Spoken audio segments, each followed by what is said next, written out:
Hi, I'm Sarah and welcome to Rich Textures Crochet on YouTube. Let's crochet something beautiful today.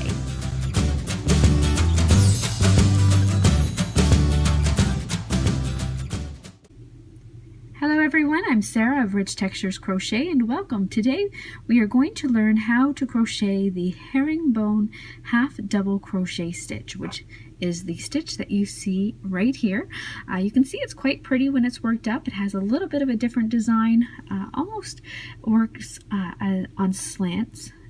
Instead of working straight up and down as it would with a normal half double crochet stitch.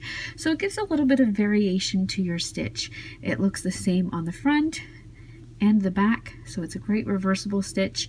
It's fairly dense. It creates a dense fabric, which means it would be great for some household items such as dishcloths and hand towels and that kind of thing.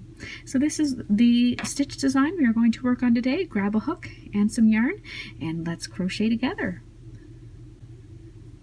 So the stitch that we are going to work to get today, the herringbone half double crochet stitch, is a quite versatile stitch. You don't necessarily need a specific stitch multiple in order to start your foundation chain. You can start with any number of chains.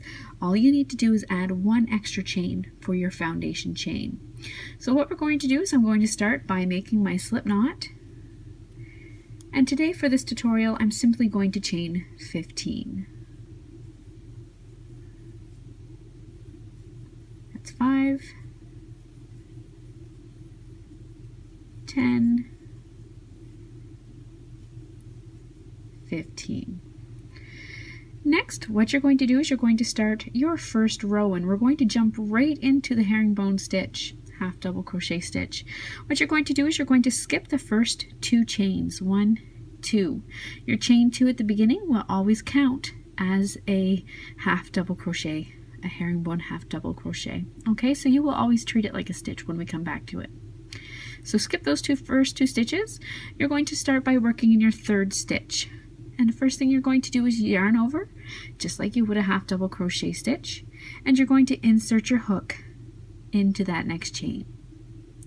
You're then going to yarn over and you're going to draw up a loop under that chain stitch, but you're also going to draw it under the first loop on your hook, just like that. So you will have now 2 loops on your hook.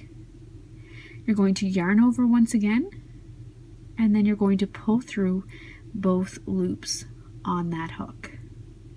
And that is your herringbone stitch. We're going to work it across our foundation chain, and then we'll turn back so you can see what it looks like when we've worked a couple of rows. I'll show it to you once again. You're going to yarn over like you would a half double crochet. Working in your next stitch, insert your hook. You're then going to yarn over and drop a loop under that chain stitch, and then also under that first loop on your hook. You will have 2 loops on your hook. You're going to yarn over and you're going to draw through both loops. Continue down your chain, yarn over, insert your hook in the next stitch, yarn over and draw up a loop, and also draw that loop through that first loop on your hook. You'll have 2 loops left on your hook, yarn over and draw through 2. Continue all the way down the length of your chain, or for however many stitches you would like.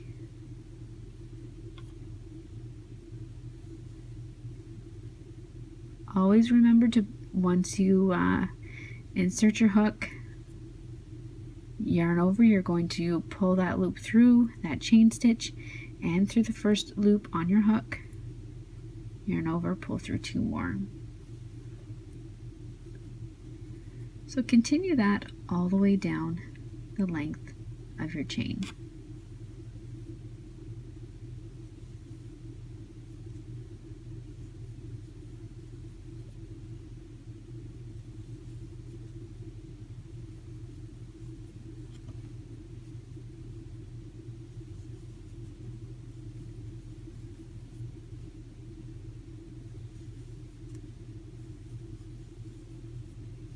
I have 2 left here.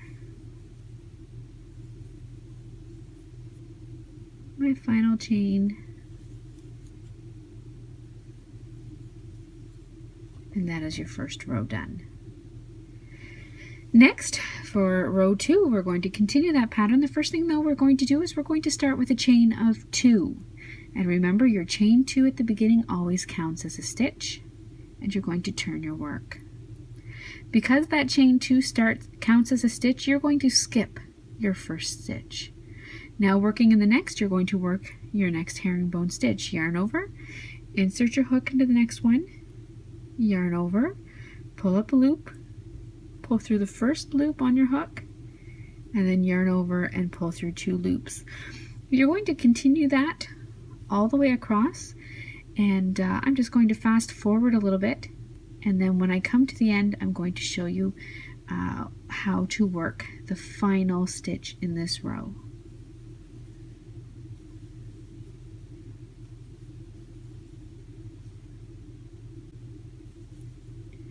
So now I'm just coming up to the final stitch in my row there, and you'll remember at the beginning that you had that chain 2. This is always where you're going to work your final stitch.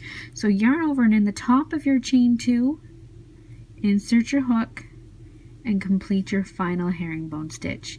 You must remember always to work in the top of that chain 2, otherwise your swatch or your project, whatever you're working on, is going to have a diagonal. Your edges won't be very straight. So always remember to work in that final chain 2.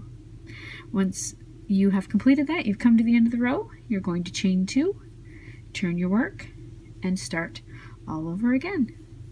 So congratulations, that's all there is to the herringbone half double crochet stitch. Thank you so much for joining me. Please remember to subscribe to my YouTube channel, which I like to update weekly with stitch tutorials such as this one and free crochet patterns. I look forward to seeing you again soon. Until then, happy crocheting. Bye.